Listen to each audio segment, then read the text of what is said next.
es de Jesucristo, un tema sumamente importante porque eh, es la parte fundamental en toda la historia humana, ¿verdad?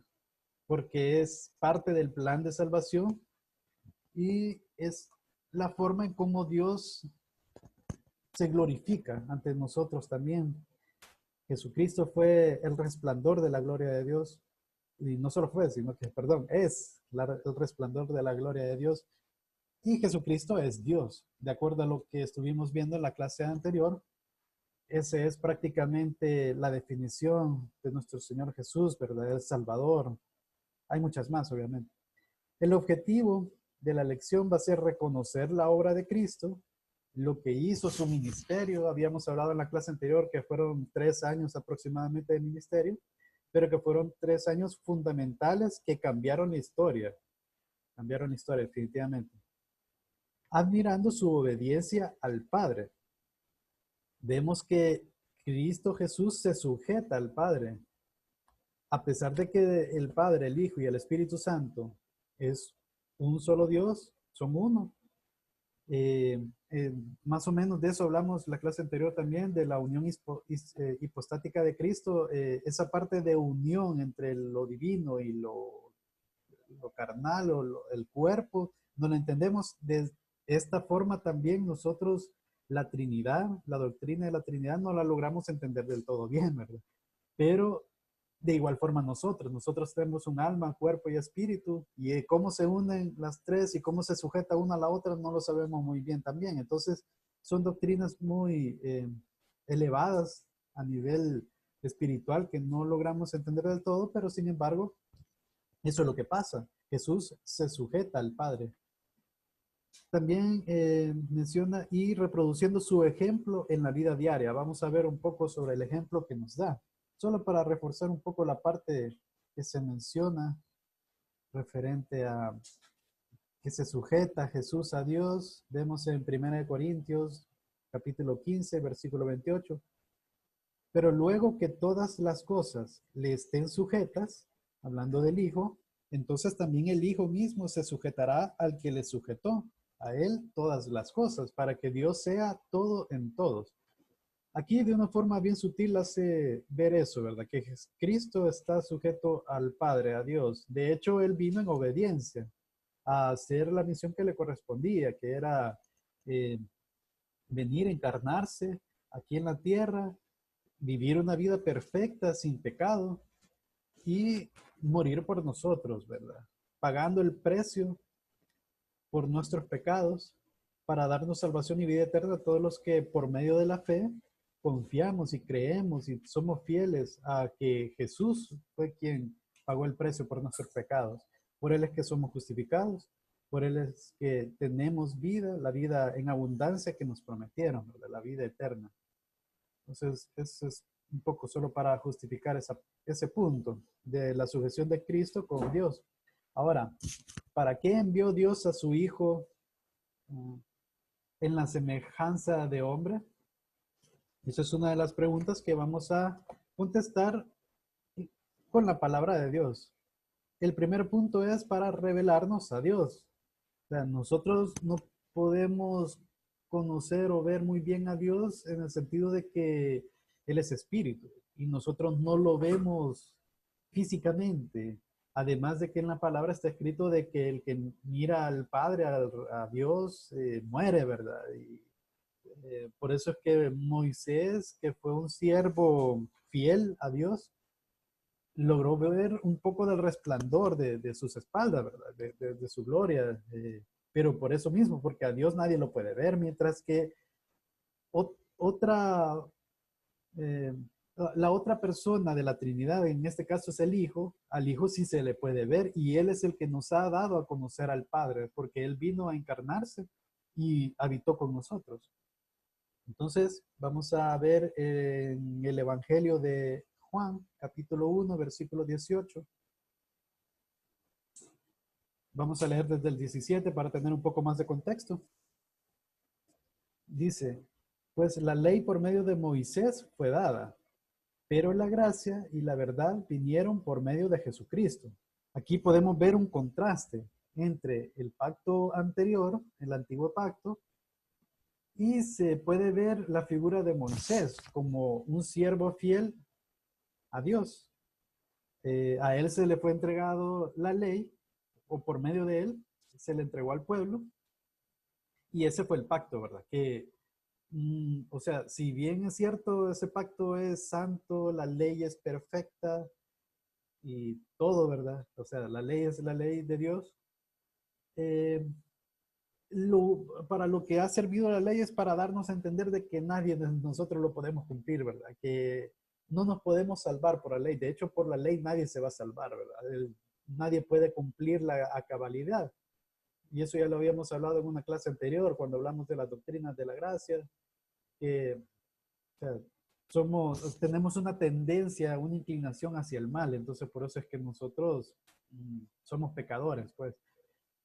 Pero se hace el contraste, que la gracia de lo que estamos hablando, de que la salvación es por gracia, por una predestinación, por una decisión, una elección que hace Dios con cada uno de nosotros, y la verdad, vinieron por medio de Jesucristo. En Jesucristo nosotros conocemos la verdad, que Él es el camino, la verdad y la vida. Nadie puede llegar al Padre si no es por Cristo Jesús.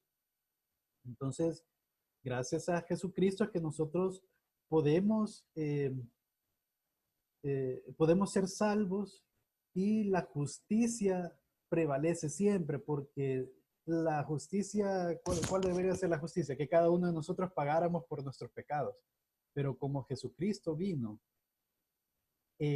siendo Dios, siendo eterno, porque eso vimos en la clase pasada, que Jesús es Dios, Jesús tiene el atributo de eternidad como el Padre.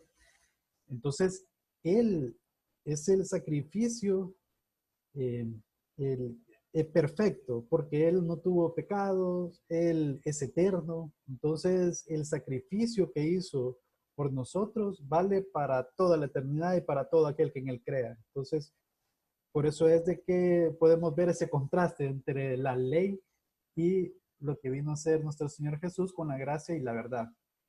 Y aquí menciona en el versículo 18, a Dios nadie le vio jamás, al Padre, ¿verdad? Hablando del Padre.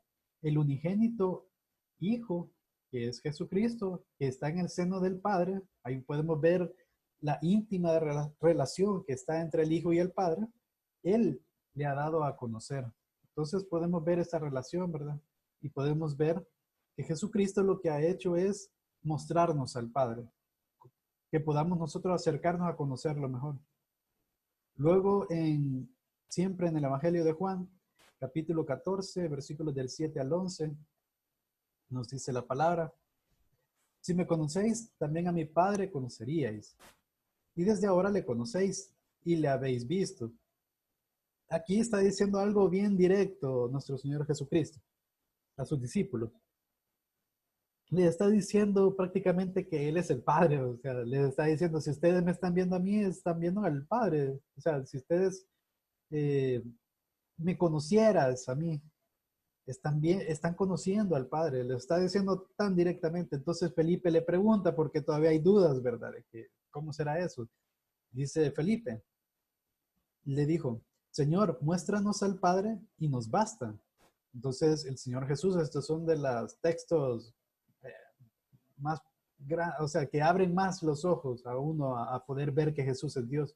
Jesús le dijo, tanto tiempo hace que estoy con vosotros y no me has conocido, Felipe. El que me ha visto a mí, ha visto al Padre. ¿Cómo pues dice, tú muéstranos al Padre? Y ahí sigue nuestro Señor. ¿No crees que yo soy en el Padre y el Padre en mí? Las palabras que yo os hablo, no las hablo por mi propia cuenta, sino que el Padre que mora en mí, Él hace las obras.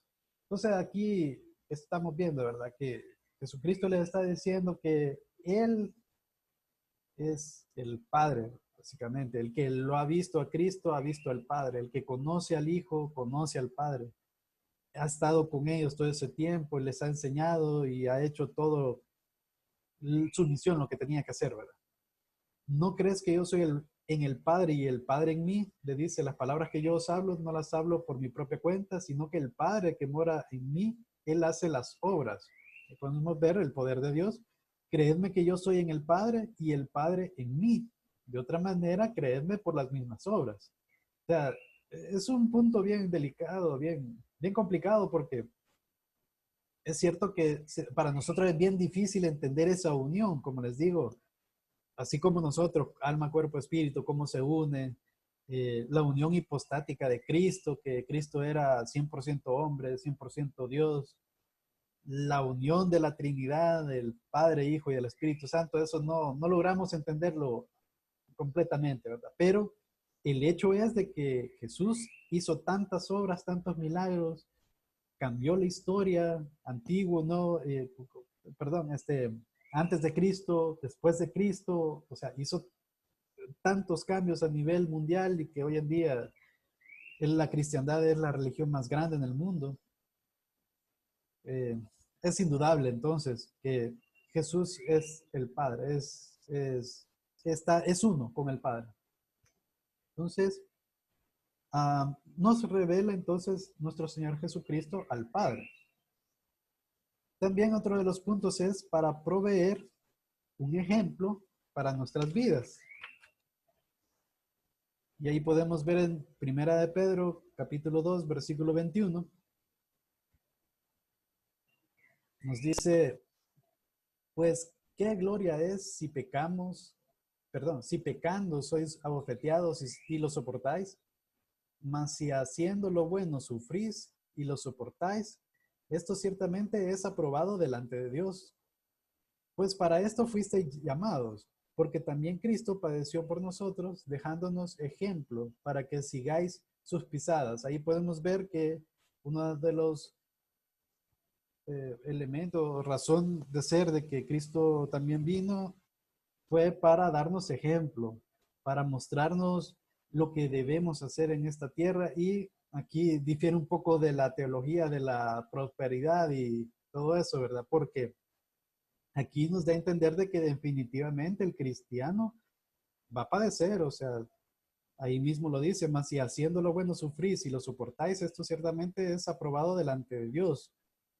Pues para esto fuiste llamados, dice, porque también Cristo padeció por nosotros. Entonces nosotros vamos a pasar algunas aflicciones en esta vida, todos las pasamos, pero ahí va a depender de cómo nosotros reaccionamos o actuamos afrontando este tipo de situaciones que pasan en nuestra vida.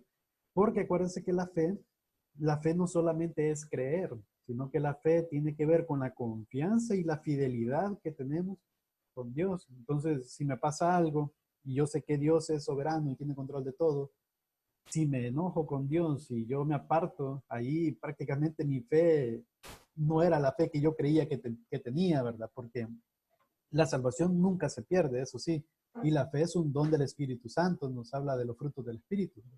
Entonces, simplemente si yo me aparto y soy apóstata es porque nunca fui salvo, ¿verdad? Nunca tuve la fe realmente, no tenía una fe falsa. Pero si no, realmente no, yo soy hijo de Dios y tengo fe en Cristo, pues estas pruebas o estas dificultades que pasan en la vida lo que hace es hacernos madurar y crecer en el Espíritu. Entonces, podemos ver que Cristo nos ha dado el ejemplo para vivir y esa es una de las razones por la cual envió Dios a nuestro Señor, ¿verdad? También en Primera de Juan, capítulo 2, versículo 6, nos dice, en esto sabemos que nosotros le conocemos, si guardamos sus mandamientos. Estamos desde el versículo 13 en adelante. O sea que si nosotros conocemos a nuestro Señor, eh, perdón, si nosotros decimos que le conocemos, entonces debemos de guardar sus mandamientos. Los dos mandamientos principales que nos dejó nuestro Señor es amar a Dios con todo nuestro corazón, con toda nuestra alma, con toda nuestra mente, con toda nuestra fuerza, y a nuestro prójimo como nosotros mismos. Ahí se resume prácticamente toda la ley y los profetas, dice la palabra, ¿verdad? Entonces, también nos ayudó nuestro Señor a interpretar correctamente la ley, ¿verdad? Porque ese fue uno de los pleitos que tuvo Cristo con los fariseos, ¿verdad? Que habéis oído que ama a tu prójimo y odia o aborrece a tus enemigos, algo así, creo que decía en Mateo. Y el Señor les dice que les cambia el cassette porque les dice que hay que amar a los enemigos. O sea, es algo que estaban malinterpretando los escribas, ¿verdad? En ese aspecto. Entonces, bueno, pero el punto aquí es guardar sus mandamientos es sinónimo de conocerlo. El que dice el versículo 4, yo le conozco y no guarda sus mandamientos, el tal es mentiroso y la verdad no está en él. Pero el que guarda su palabra, en este verdaderamente el amor de Dios se ha perfeccionado. Por esto sabemos que estamos en él. El que dice que permanece en él debe andar como él anduvo. Entonces, igual, aquí vemos la relación, ¿verdad? Que un creyente, un verdadero creyente, va a andar conforme a su palabra, tal vez no perfectamente, pero sí con un sentimiento genuino de querer andar de esa forma. O sea, nos da un ejemplo nuestro Señor de cómo se debe vivir por medio de su palabra, sus mandamientos. Nosotros, además de guardarnos, de guardarlos, los aplicamos a nuestro diario vivir de alguna u otra forma. La verdad que esto es un proceso también. Estamos hablando de un proceso de santificación que va a durar toda nuestra vida. Nosotros estamos sometidos a la carne y eso pues es algo que no podemos evitarlo. Por eso es que eh, siempre vamos a pecar de alguna u otra forma, pues mientras estemos en este cuerpo. Pero tenemos al Espíritu Santo que nos va transformando poco a poco. Es una santificación progresiva en donde vamos a ir perfeccionándonos gracias a Dios y al esfuerzo que también que nosotros tenemos que hacer, ¿verdad? Entonces, ahí podemos ver que es un ejemplo para nuestras vidas, nuestro Señor Jesús. Y aquí nos dice, el que dice que permanece en él debe andar como él anduvo. También nos dice que para proveer un sacrificio efectivo por el pecado. Realmente hay una gran cantidad de razones por la cual envió Dios a su Hijo en semejanza de hombre. Pero creo que este es uno de los más importantes para proveer un sacrificio efectivo por el pecado. El pecado entró en el mundo por Adán y Eva, ¿verdad? Perdón. Hebreos 10, del 1 al 10, nos dice, vamos a leer quizás primero el texto bíblico y después vamos a dar los argumentos y la demás explicación. Dice, porque la ley, teniendo la sombra de los bienes venideros, no la imagen misma de las cosas. Cuando habla de la ley, estamos hablando del antiguo pacto, la ley que se le entregó a Moisés y él le entregó al pueblo, el Antiguo Testamento, se puede decir. Eh, entonces dice, nunca puede, por los mismos sacrificios que se ofrecen continuamente cada año, hacer perfectos a los que se acercan. Acuérdense que en este tiempo que se escribió esta carta de Hebreos, eh, todavía existía el templo de Jerusalén, entonces todavía se estaban ofreciendo sacrificios y eso nos da una pista de la fecha de cuando se escribió este libro, que más o menos fue entre el 60 y algo en adelante, pero antes del año 70, porque en el año 70 fue que se sucedió la destrucción del templo. Entonces, aquí nos dice claramente que por los mismos sacrificios que se ofrecen continuamente cada año, todo esto nunca puede, dice aquí en esta parte, nunca pueden hacer perfecto a los que se acercan. O sea que los sacrificios al final no salvaban a nadie, ¿verdad? De otra manera cesarían de ofrecerse, pues los que tributan este culto limpios una vez no tendrían ya más conciencia de pecado. O sea que los que llegaban con su animalito a sacrificarlo y a transferir, por así decir, los pecados que yo he cometido al animal, sacrificarlo, que hubiera sangre y todo el resto de la ley ceremonial. Eso hasta cierto punto me limpia, no limpiar, sino que tapa, por así decirlo, hace como un escudo ante un perdón de pecado, se podría decir, aunque no es del todo un perdón, pero la culpa sigue estando ahí. Y Dios les mandó que ese tipo de sacrificio se hiciera continuamente para recordarles de que definitivamente este, no es, este era un medio, una sombra, un tipo de lo que vendría después, que sería el sacrificio de Cristo. Y nos quería dar a entender de que nosotros, por nuestra propia justicia, no podemos realmente salvarnos y que los sacrificios de los animales iban a ser eternos si es que no pasaba algo, ¿verdad? Y pasó algo, que fue la venida de nuestro Señor. Entonces dice, en el versículo número 3, pero en estos sacrificios cada año se hace memoria de los pecados, porque la sangre de los toros y de los machos cabríos no pueden quitar los pecados. Aquí lo dice bien explícito que no se puede. Permítame que está... ok, perdón. Porque la sangre de los toros y de los machos cabríos no pueden quitar los pecados.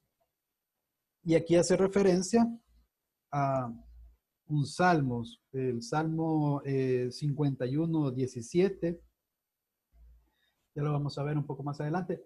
Por lo cual, entrando en el mundo, dice, sacrificio y ofrenda no quisiste, mas me preparaste cuerpo. Aquí, si se fijan, este salmo es mesiánico, está hablando prácticamente nuestro Señor Jesús del salmo.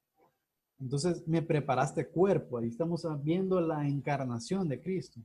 Holocausto y expiaciones por el pecado no te agradaron. Entonces dije, he aquí vengo, oh Dios, para hacer tu voluntad. Jesús estaba sujeto al Padre y era obediente a cumplir la voluntad del Padre.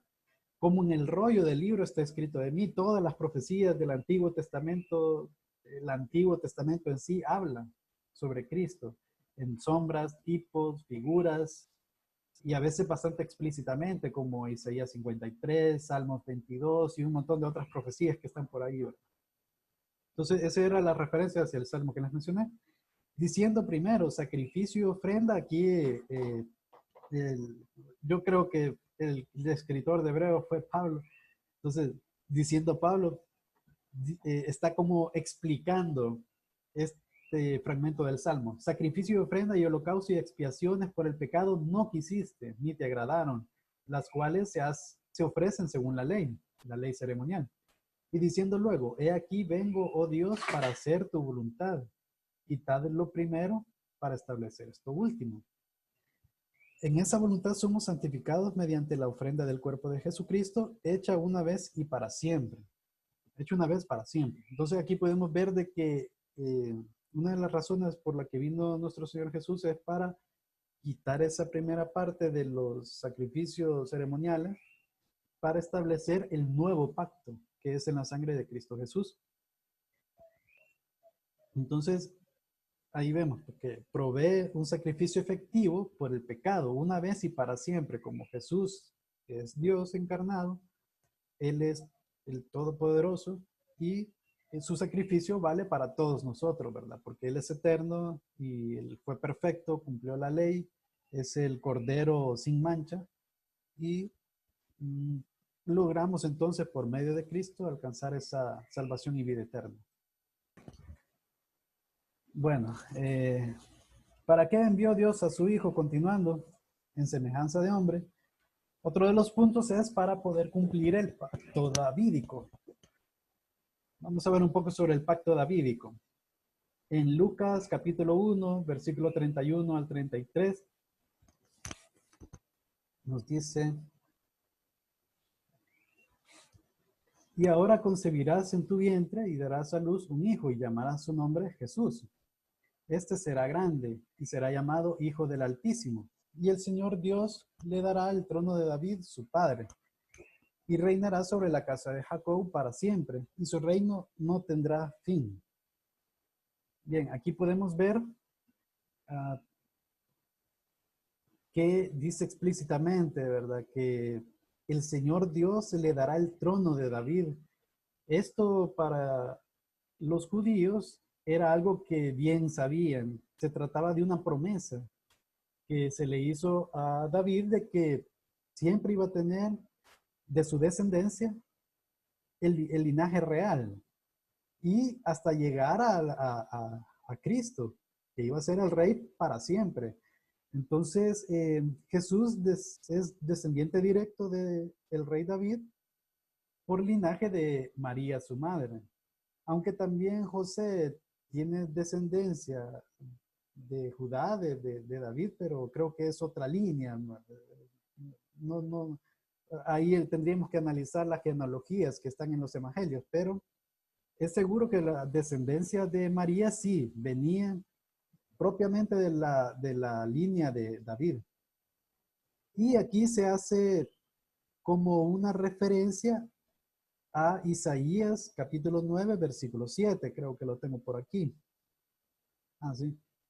Dice, lo dilatado de su imperio y la paz no tendrá límite sobre el trono de David. Ahí podemos ver, no es literalmente el trono de David, ahí está hablando de esa promesa que se le hizo a David, que se cumplió en Jesucristo. Y ahí se dice que no tendrá límite, o sea que se puede ver la eternidad de Jesucristo. Nosotros los hombres vivimos un tiempo en ese mundo, ¿verdad?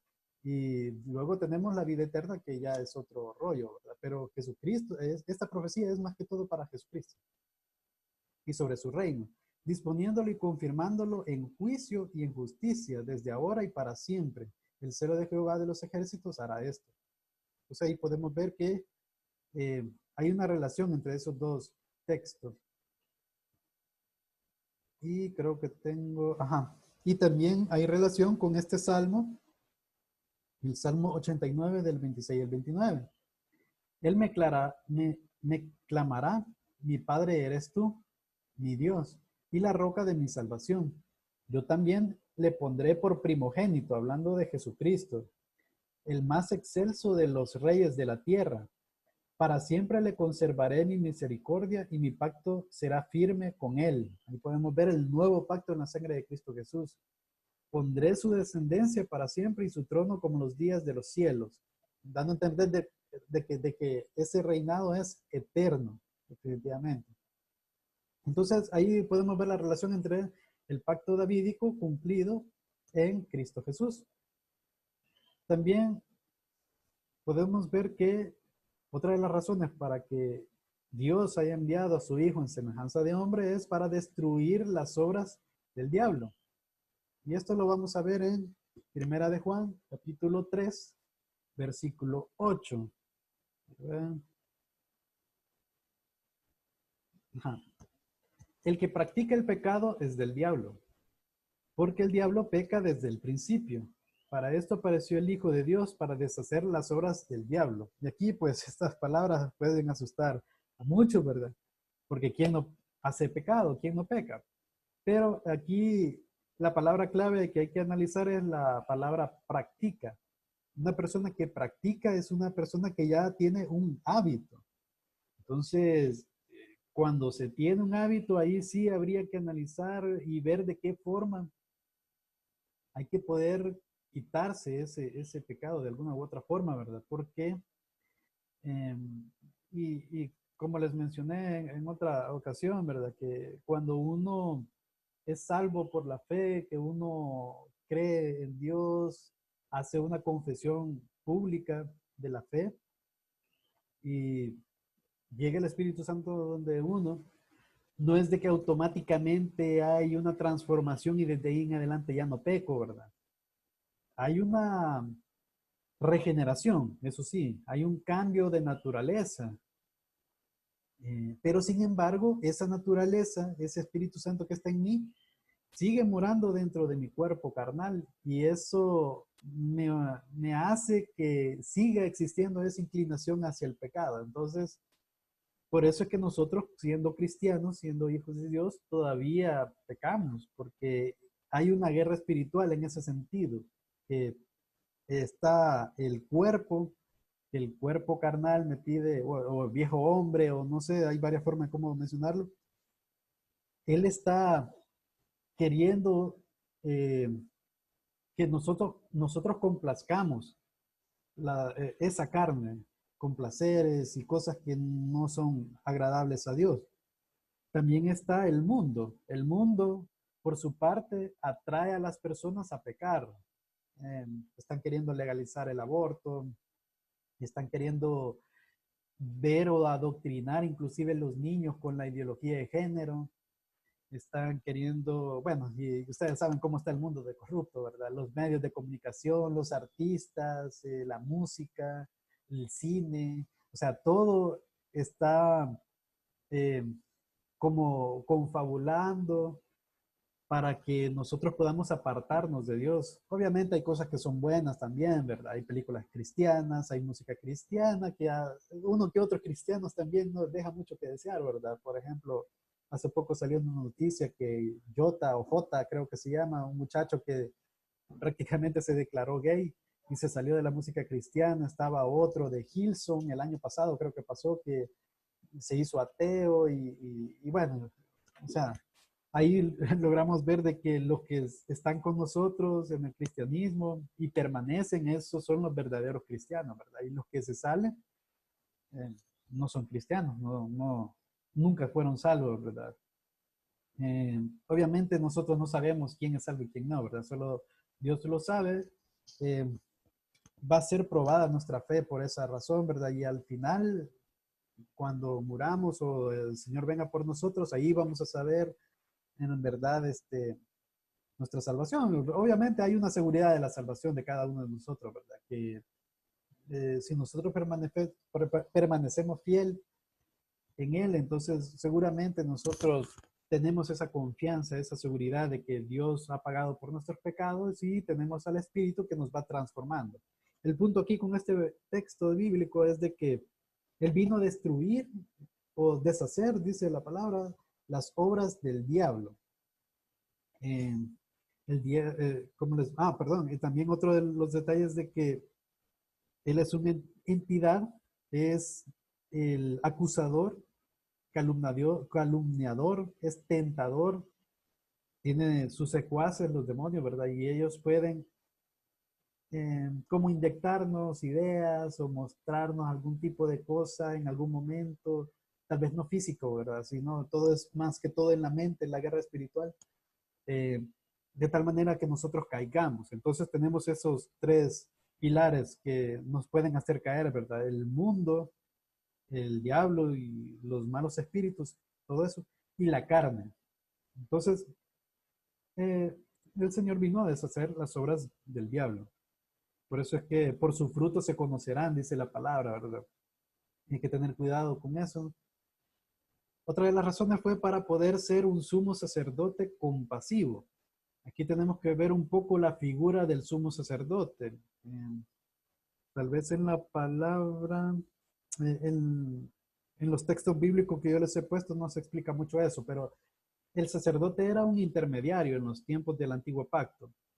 Él era en sí los que hacían los sacrificios de los animales, llevaban la sangre. Bueno, es, la razón de por qué se utilizaba un animal es porque la paga del pecado es muerte. Entonces no hay perdón de pecados sin, no hay remisión de pecados si no es, si no hay sangre de por medio. Entonces, el primer sacrificio, de hecho, en la Biblia está en Génesis, cuando Adán y Eva pecaron, que Dios les hizo unas vestiduras de piel de animales a Adán y Eva, porque ellos estaban avergonzados, ¿verdad? Se habían hecho unos sus manteles, o no me acuerdo cómo se llama, con hojas. Entonces, Dios les hizo vestiduras con pieles de animales y por ende, la lógica nos dice que cómo pudo obtener Dios eh, esas pieles. Por, o sea, tuvo que haber un sacrificio, tuvo que haber muerto un animalito. Entonces, de por ahí viene el origen de esto de los sacrificios, ¿verdad? Luego vemos a Caín y Abel ofreciendo una ofrenda a Dios. En el caso de Caín, lo hizo con base a su cosecha que tenía, ¿verdad? Y Abel lo hizo con sus ovejitas o algún animalito, no me acuerdo, creo que oveja era. Y ese fue más agradable, más que todo por la actitud o porque Dios conoce nuestros corazones. Entonces, él vio agradable la ofrenda de Abel porque lo hizo de corazón, buscó de lo mejor que tenía, mientras que Caín, aunque la Biblia no nos los dice tan específicamente, pero probablemente no lo entregó con buena gana, o tal vez no eligió lo mejor, las primicias, no sé, ahí tendríamos que ver. Pero de por ahí viene el origen de los sacrificios. Entonces, en los tiempos del antiguo pacto, los sacerdotes eran intermediarios entre el hombre y Dios en ese sentido. Hacían los sacrificios y esa era la función, ¿verdad? El sumo sacerdote era todavía más exclusivo. En este caso era del linaje de Aarón y, eh, y era una persona especial porque cada año tenía que ir con el cordero de la expiación al lugar santísimo, que ahí no cualquiera podía entrar. El tabernáculo estaba dividido en el atrio normal, ¿verdad? Donde estaban los sacerdotes, la gente no podía entrar, tampoco se quedaban afuera normalmente, aunque esto cambió un poco después. Luego estaba el lugar santo, que ahí solo podían entrar sacerdotes, que ahí estaba la menorá, el candelabro de 7 candelas, ¿verdad? Estaba la mesa de la, de la proposición donde estaban los panes, los 12 panes, estaba el altar del incienso, y todo eso tiene su significado. Ahorita por tiempo no lo vamos a explicar nada de eso. Y estaba después el lugar santísimo, dividido por un velo. Entonces, ahí solo podía entrar una vez al año el sumo sacerdote para la expiación de todo el pueblo. Entonces, esa es la figura que podemos ver. eh, Esa es la figura que podemos ver aquí, ¿verdad? Que Cristo es el sumo sacerdote, el que llegó hasta el lugar santísimo para ofrecer el sacrificio que iba a perdonar los pecados de todos nosotros. Entonces, eso lo podemos ver en Hebreos capítulo 4, versículos 14 al 16. Eh, Jesús, el gran sumo sacerdote, de hecho así se llama el título, ¿verdad? Por tanto, teniendo un gran sumo sacerdote que traspasó los cielos, Jesús, el Hijo de Dios, retengamos nuestra profesión. El tabernáculo era un modelo de lo que estaba realmente en el cielo, en el lugar de Dios, ¿verdad? Entonces, traspasó los cielos significa que llegó al tercer cielo, al lugar santísimo donde estaba Dios. A eso se refiere, por eso es que es sumo sacerdote, ¿verdad? Porque no tenemos un sumo sacerdote que no pueda compadecerse de nuestras debilidades, sino uno que fue tentado en todo según nuestra semejanza, pero sin pecado. Él fue concebido del Espíritu Santo, nuestro Señor Jesús, por ende no se traspasó, por así decirlo, el pecado de Adán y Eva, y vivió una vida sin pecado. Él vivió una vida perfecta, cumpliendo la ley, no pecó en ningún momento. Entonces, él, por eso fue el cordero sin manchas, de acuerdo a la tradición que se tenía de la Pascua, la fiesta de la Pascua. Acerquémonos pues confiadamente al trono de la gracia para alcanzar misericordia y hallar gracia para el oportuno socorro. Como Cristo pagó por nuestros pecados, entonces nosotros podemos acercarnos con toda confianza porque Él ya pagó esa factura que nosotros debíamos para alcanzar esa misericordia. Entonces, um, otro detalle es de que Jesús no es como un sumo sacerdote del Antiguo Testamento en el sentido de que es mucho más, es mucho más. Podemos ver quiero ver, no creo que no los guardé los textos bíblicos, pero tal vez ahí, si tienen curiosidad, en Salmo 110, 1:4 hace referencia de que la profecía de que Cristo iba a ser el sumo sacerdote, y en Génesis 14, del 17 al 20, habla de Melquisedec. Melquisedec era era un sacerdote de Dios y rey de Salem, ciudad de justicia. Y él no tenía ni principio ni fin, no tenía, o sea, era una figura de Cristo Jesús, porque eh, era como un spoiler, por así decirlo, eh, que daba a entender de esta aparición de Cristo como sumo sacerdote. Por eso más adelante Pablo dice que Jesucristo es un sumo sacerdote del orden de Melquisedec, que no tiene inicio ni fin y es sumo sacerdote y rey. Entonces, de por ahí viene, pero no, por tiempo, pues no podemos eh, darle seguimiento a ese tema. Bien. ¿Para qué envió Dios a su Hijo en semejanza del hombre? De hombre. También para poder ser un juez competente. A él se le delegó poder hacer juicio. Él va a ser quien nos va a juzgar, obviamente, a los pecadores, a los que no son salvos, todos somos pecadores, a los que no tienen fe en Cristo Jesús, a los que no fueron elegidos para salvación, ellos pues van al castigo eterno, ellos sí van a ser juzgados por sus obras. Nosotros que hemos creído en Cristo Jesús, que somos salvos por gracia, por medio de la fe, vamos a no ser juzgados por nuestras obras para condenación, sino para los galardones, las cosas buenas que hemos hecho, buenas obras, la contribución que hacemos para el reino, eso sí, ¿verdad? Ahí vamos a recibir galardones, no va a ser un juicio para castigo, sino más bien para ser galardonado. En Juan capítulo 5, versículo 22, vamos a leer del 22 al 27 para tener un poco más de contexto. Porque el Padre a nadie juzga, sino que todo el juicio dio al Hijo, para que todos honren al Hijo como honra al Padre. El que no honra al Hijo, no honra al Padre, le envió. De cierto os digo, el que oye mi palabra y cree al que me envió, tiene vida eterna.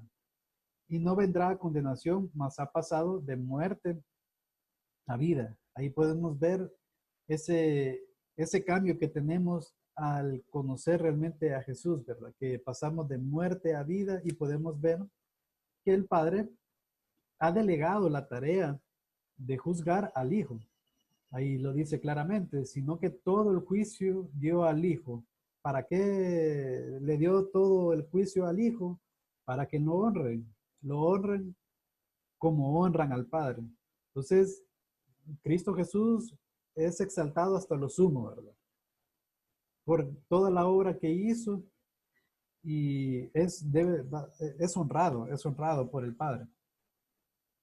Eh, bueno, vamos a seguir. También para proclamar el mensaje de Dios. En Mateo capítulo 4, versículo 17 podemos leer. Desde entonces comenzó Jesús a predicar y a decir, arrepentíos porque el reino de los cielos se ha acercado. De hecho, este mensaje es el mismo que estaba dando Juan el Bautista. Le estaba diciendo a las personas que se arrepintieran y que el reino se iba a acercar, que en este caso está hablando de Jesús. Entonces, él era como la tarea de Juan el Bautista era anunciar la venida de Cristo, preparar el camino, que los corazones de las personas estuvieran dispuestas a oírlo, a acercarse al Señor Jesús. Entonces él dio testimonio de la luz, él dio testimonio de Cristo.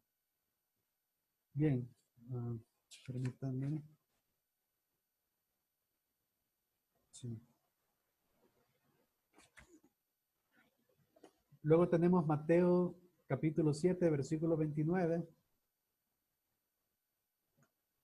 Porque les enseñaba como quien tiene autoridad y no como los escribas. Jesús hablaba con tal autoridad porque obviamente Él es el Dios encarnado, ¿verdad? Él fue el que estableció junto al Padre, junto al Espíritu Santo, las leyes que se entregó a los hombres. Él conoce mejor que nadie cómo interpretar esa ley. Entonces, Él hablaba con toda autoridad y no como los escribas. Los escribas tenían una como maña de citar a otros para poder tener autoridad. Un gran intelectual, de un gran rabí, por ejemplo. Entonces ellos hacían referencia o citaban a lo que dijo un gran rabí. Mientras que Jesús hablaba con propiedad, hablaba con respecto a la palabra. Y esa es una de las razones por la cual Él vino, ¿verdad? Para enseñarnos y darnos esa interpretación correcta de la palabra. Para vencer la muerte a través de la resurrección es otro de los motivos por el cual Dios envió a su Hijo en semejanza de hombre y sumamente importante también, ¿verdad? Todo es importante, pero hay cosas que tal vez resalto un poco más porque me parecen muy interesantes. Entonces, 2 de Timoteo, capítulo 1, versículo 10, nos dice, y vamos a leer del 8 al 10 para tener un poco más de contexto. Por tanto, no te avergüences de dar testimonio de nuestro Señor, ni de mí, preso suyo, sino participa de las aflicciones por el Evangelio según el poder de Dios. Cuando dice no te avergüences, se refiere a que en ese tiempo había persecución. Entonces, prácticamente le estaba diciendo a Timoteo, porque Pablo le está dando instrucciones pastorales a Timoteo en este libro, en esta epístola.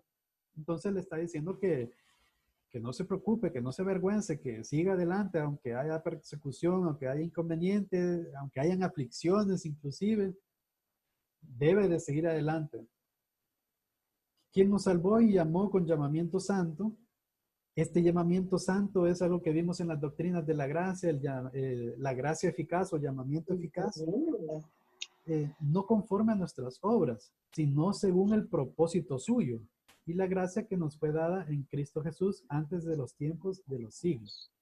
Esta epístola fue escrita más o menos allá por el 60 y algo eh, después de Cristo. Y el apóstol Pablo ya, por revelación quizás, ya sentía que iba a morir. Entonces, él quiso dejar las cosas bien claras a Tito, a Filemón, a Timoteo, para que ellos pudieran seguir adelante con el evangelio, con la tarea pastoral. Entonces, él estaba preso en ese momento, probablemente en Roma o en Cesarea se dice, pero es más probable en Roma. Y sí, a pesar de que él estaba preso, se fijan en este libro, en esta epístola, él no les pide a Timoteo, por ejemplo, que ore por su liberación o algo así, ¿verdad? ¿No?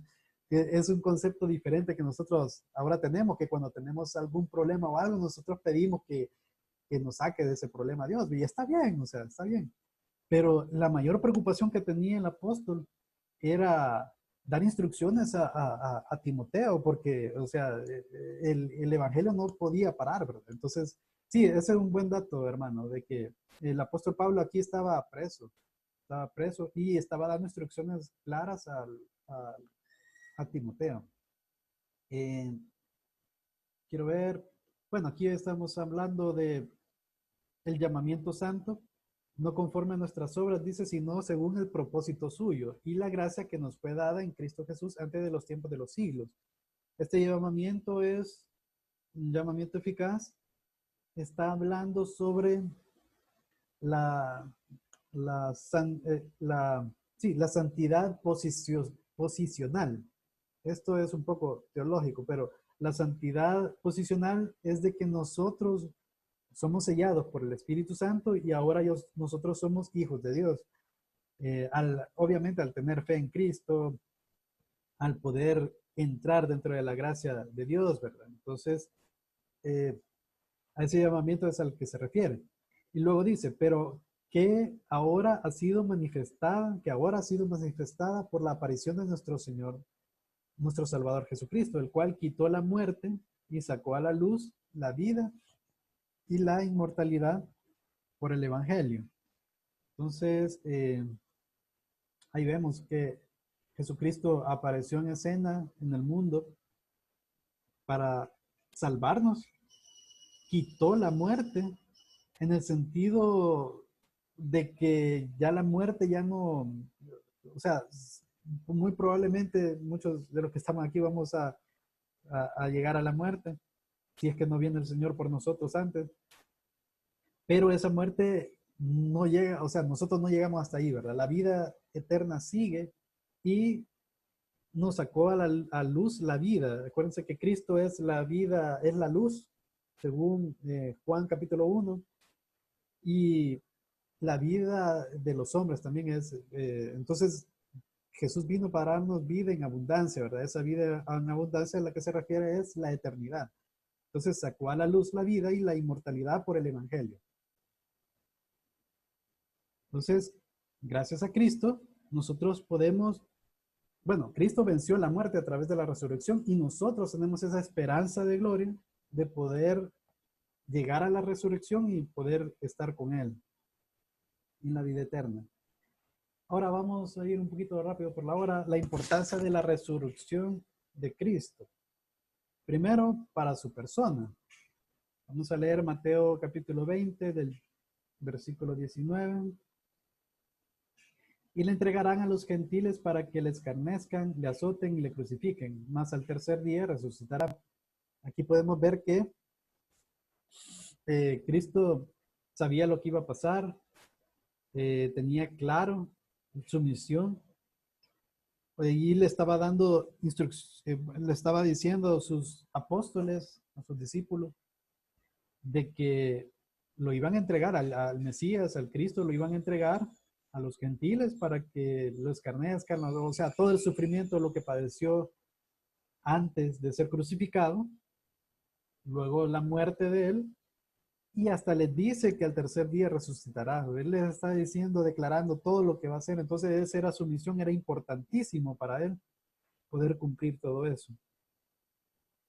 Quiero ver. Luego tenemos Mateo capítulo 28, versículo 6. Dice, no está aquí, pues ha resucitado. Este versículo es cuando ya Cristo murió, fue quitado de la cruz, lo pusieron en el sepulcro, pasaron 3 días, al tercer día resucitó. Entonces llegaron las mujeres a ver en la tumba, eh, algunos discípulos también, y el ángel les estaba diciendo, no está aquí, pues ha resucitado, como dijo. ¿Dónde dijo eso? Uno de tantos pasajes es el Mateo 20:19, que él les estaba explicando esas cosas, lo que iba a venir. Venid, ve del lugar donde fue puesto el Señor, donde estaban las vendas, y ahí el sepulcro, ¿verdad? La cueva esa. Entonces podemos ver que era una tarea importantísima para nuestro Señor. Para su obra también tiene una gran relevancia. En Romanos capítulo 6, versículos del 1 al 10 dice, ¿qué pues diremos? Aquí el apóstol Pablo está en el contexto, ¿verdad? El apóstol Pablo acaba de decir en versículos anteriores que la salvación es por gracia, porque cuando abundó el pecado, sobreabundó la gracia. Entonces aquí él les está como anticipando unas preguntas que les podría decir alguien con base a esas declaraciones que ha hecho. Entonces dice, perseveraremos en el pecado para que la gracia abunde. O sea, como quien dice, como la salvación es por gracia, entonces por el pecado es de que vino la gracia, entonces pequemos, ¿verdad? Entonces él dice, en ninguna manera. Porque los que hemos muerto al pecado, ¿cómo viviremos aún en él? ¿Por qué? Porque tenemos al Espíritu Santo. Hay una transformación que nosotros vivimos, una santificación progresiva. Entonces, ¿o no sabéis que todos los que hemos sido bautizados en Cristo, hemos sido bautizados en su muerte? Y aquí hay que aclarar un detalle, ¿verdad? Que este bautizo que está hablando no, o sea, no es literalmente el bautizo en agua que nosotros hacemos. Eh, Porque cualquiera podría decir, entonces el bautismo es un requisito de salvación, pero no, aquí está hablando del bautizo en Cristo Jesús. O sea, el tener la fe en Cristo Jesús, a eso se refiere, a la regeneración, a cuando hay un cambio de naturaleza en nosotros, cuando tenemos fe y llegamos a la conclusión de que Cristo es mi Señor, ¿verdad? Es mi Dios. Entonces, en ese momento es de que sucede este tipo de bautizo. Y también otro detalle es de que en esos tiempos generalmente la gente al creer en Cristo Jesús inmediatamente se bautizaba, o sea, era un hecho de que así hacían en la iglesia primitiva. No es como ahora de que nosotros primero aceptamos a Cristo, pasamos al frente de la congregación, hacemos una oración y luego, después de haber aprendido un poco más sobre las doctrinas, sobre el significado del bautismo y todo, la gente se bautiza. En esos tiempos no era así, era un poco más inmediato. Por eso es que se hace ese tipo de relación. Pero tiene su lógica, porque el bautizo es eso, es nosotros de una forma simbólica nos sumergimos en agua para representar la muerte, como Cristo murió. Y al levantarnos, Sigue en el versículo 4, porque somos sepultados juntamente con él para muerte por el bautismo, lo que acabo de explicar, a fin de que como Cristo resucitó de los muertos, por la gloria del Padre, así también nosotros andemos en vida nueva. Cuando nosotros somos levantados del agua, entonces es un símbolo de que hemos resucitado, así como Cristo resucitó, para que nosotros andemos en una vida nueva. Ahí es donde de forma simbólica se representa que somos una nueva criatura. Porque si fuimos plantados juntamente con Él en la semejanza de su muerte, así también lo seremos en la de su resurrección. Y podemos ver que el proceso del cristiano es ese, ¿verdad? Que luego de la muerte va la resurrección para vida eterna y salvación, obviamente. Sabiendo esto, que nuestro viejo hombre, o sea, el hombre, el pecado bueno, la carne en sí de nosotros, nuestro antiguo yo, antes de conocer a Cristo, fue crucificado, perdón, fue crucificado juntamente con él para que el cuerpo del pecado sea destruido, a fin de que no sirvamos más al pecado. Porque el que ha muerto ha sido justificado del pecado. Y si morimos con Cristo, creemos que también viviremos con él, sabiendo que Cristo, habiendo resucitado de los muertos, ya no muere. La muerte no se enseñoreará más de él, porque en cuanto murió al pecado, murió una vez por todas, mas en cuanto vive, para Dios vive. Entonces, aquí sí, tiene mucha relación con el bautismo, como lo conocemos nosotros, pero es un enfoque más en que nosotros rendimos nuestra vida a Cristo. Entonces, al rendir nuestra vida a Cristo, somos bautizados en Cristo. eh, Nuestro yo, viejo hombre, la naturaleza pecaminosa, muere de alguna forma. Luego somos regenerados y venimos a tener vida realmente, una vida espiritual. Entonces, tenemos al Espíritu Santo que nos va cambiando, nos va moldeando poco a poco. Y tenemos la certeza de que somos nueva criatura y que tenemos la esperanza de gloria, que una vez venga Cristo por nosotros o muramos, nosotros vamos a estar presentes ante el Señor. Entonces, la importancia es por su obra, ¿verdad? Por lo que hizo. Esa resurrección es totalmente importantísima. Si no hubiera habido resurrección, no tuviéramos nosotros esperanza de, de una vida posterior, ¿verdad? O sea, de la continuación de esta vida en la vida eterna. Para el Evangelio también fue sumamente importante la resurrección. 1 Corintios 15 del 3 al 8. Quiero ver si tengo mis anotaciones por aquí. Sí, aquí. Nos dice, quiero ver. Aquí me comí un versículo. Bueno, 1 Corintios 15 del 3 al 8 dice, porque primeramente os he enseñado lo que asimismo recibí, que Cristo murió por nuestros pecados conforme a las Escrituras, y que fue sepultado y que resucitó al tercer día conforme a las Escrituras. Este es un resumen del Evangelio, básicamente, donde nos habla de que todas las Escrituras hablaron de que Cristo iba a venir, el Mesías, el Salvador, Dios en carne, y que iba a morir, iba a ser sepultado, iba a resucitar al tercer día. Y aquí nos da también evidencias que respaldan esto, que primero apareció a Pedro, a Cefas, y después a los 12 al mismo tiempo.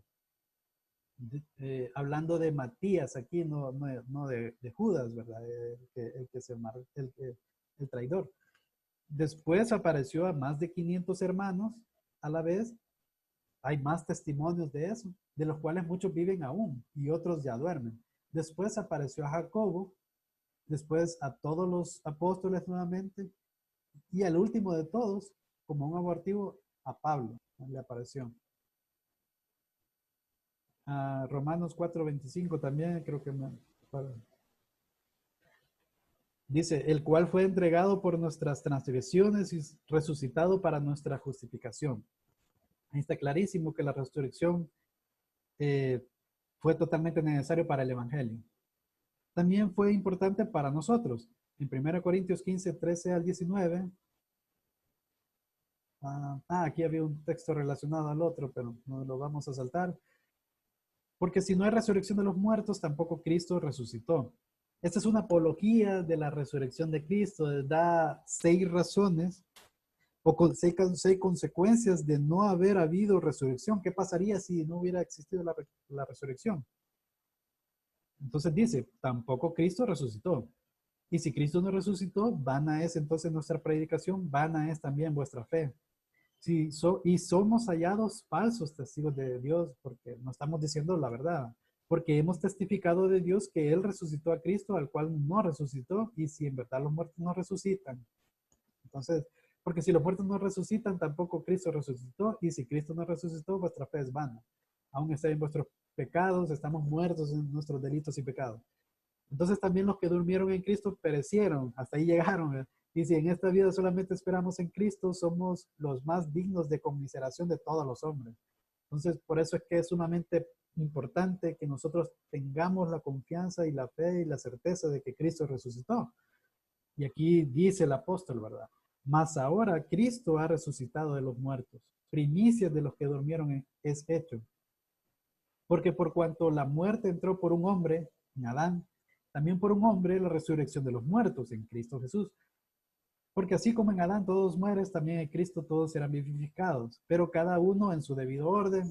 Cristo las primicias, luego los que son de Cristo en su venida, y ahí sigue el texto. Entonces, aquí está claro que la resurrección es sumamente importantísimo para nosotros también, porque gracias a ello nosotros tenemos la esperanza de gloria en la vida eterna. Bien, por la hora voy a ir mucho más rápido. Eh, algunas evidencias de la resurrección de Cristo. Podemos ver sus apariciones después de la resurrección. Él le apareció a muchas personas. Hemos hablado en el texto anterior que se le apareció a Cefas, a 500 personas, se le apareció a los 12 discípulos. Hubieron una gran cantidad de personas que dieron fe de que Cristo estaba resucitado. Los discípulos que iban camino en Emaús, que se le encontraron, etc. Efectos que demandan una causa también. Otro detalle, por ejemplo, en Mateo 28:11, ese sí vale la pena medio verlo.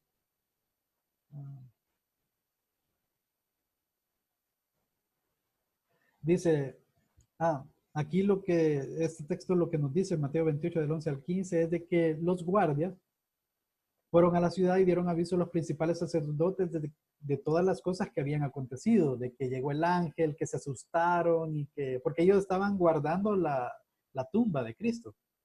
Y reunidos con los ancianos había habido consejo, dieron mucho dinero, o sea que lo sobornaron a los soldados diciendo, decid vosotros, sus discípulos vinieron de noche y lo hurtaron, el cuerpo de Cristo, estando nosotros dormidos.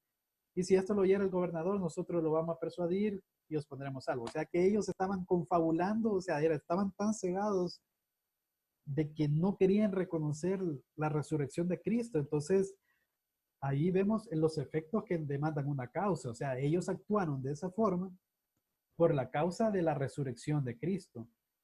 Entonces, es un ejemplo bien claro, ¿verdad? Que tenían tan endurecido el corazón de que ellos, aunque estaban viendo las evidencias de que Cristo había resucitado, ellos estaban sobornando a los soldados para que dijeran que no, que los discípulos lo habían robado.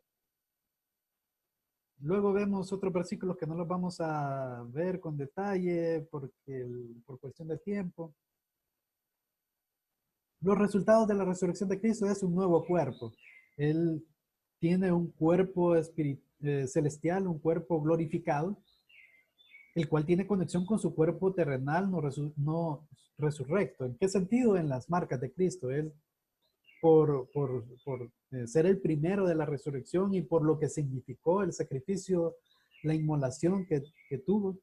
Entonces, las marcas de él, de las manos, de los pies, le atravesaron con una lanza en el costado.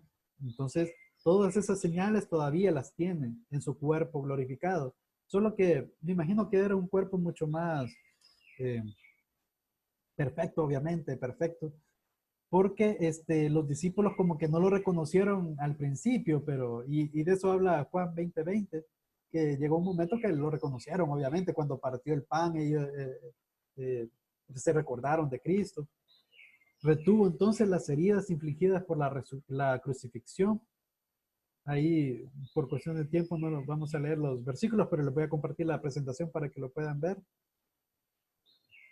Tenía la capacidad, aunque no necesaria, de comer. Aquí en Lucas 24, del 30 en adelante, perdón, del 41 al 43 es 24, 41, 43, porque como los discípulos no creían lo que veían, veían a Cristo, su Señor, y hasta llegaron a pensar que era un fantasma, un espíritu.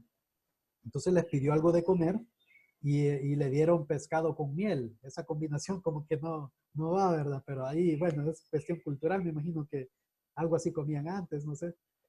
Y comió. Entonces, pero obviamente él no era una necesidad que él comiera por su cuerpo glorificado, pero sin embargo comió.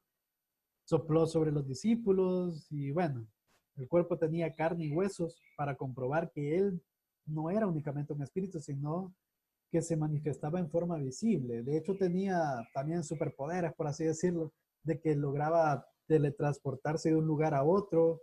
Ellos estaban encerrados en un cuarto cuando se les apareció. Eh, o sea, tiene un cuerpo, ese cuerpo glorificado no lo entendemos nosotros. Nosotros vamos, cuando venga Cristo por nosotros, ahí vamos a ser transformados a un cuerpo glorificado. No sé si como Cristo, ¿verdad? Pero Cristo es la primicia, ¿verdad? Entonces, vamos a tener un cuerpo glorificado bastante bonitos, me imagino yo, entonces, que vamos a tener ciertas facultades que ahora no tenemos. Finalmente, este es el video que yo les mencionaba y yo les voy a compartir el video. Es muy interesante, véanlo, tiene que ver con el testimonio legal de la resurrección de Cristo, porque hay gente que dice, bueno, demuéstrenme científicamente sobre la resurrección de Cristo. Entonces, científicamente no es posible porque es un hecho histórico. La forma legal, la forma de cómo se hace hoy en día para poder evidenciar ese tipo de hechos históricos es mediante el testimonio legal. Y en Jesucristo vemos que se cumplen todos los testimonios oral, escrito y las pruebas materiales que hay, que existen, que podemos nosotros investigar por medio de la Biblia y otros escritos como Josefo y todos los antiguos, pues nos dan la certeza de que Cristo resucitó.